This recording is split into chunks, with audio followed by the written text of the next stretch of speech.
त्याची चैन अंगठी काढा.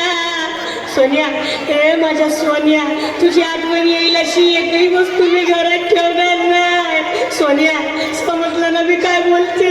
तुझे कपडे मी भांडेवालीला देईन, तो पकडाई पिठाचे डबे देईन, तुझ्या चपलावर पाठ पाऊलासून येईन, तुझे दागिने मोडायला उद्या देईन. राजा, तुझा दिवस भारी करीन, साऱ्या गावाला लाडू चारीन, तुझा फोटो टेबलावर ठेवीन आणि मग मी पोटवर जेवीन. तू तर पोटवर दारू पेला आणि गेला बाई माझा राजा गेला, अगं गेला बाई माझा राजा गेला.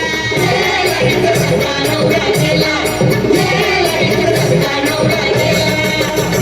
माझा राजा खरंच मेला, माझा पोपट उडून गेला, आता कुठं शोधू त्याला.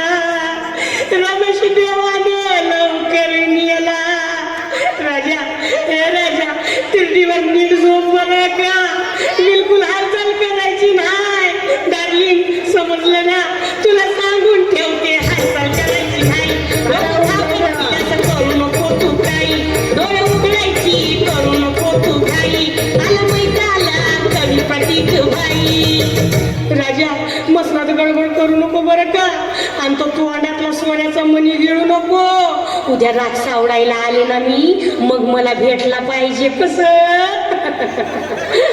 कसा घरगुती गोंधळ केला,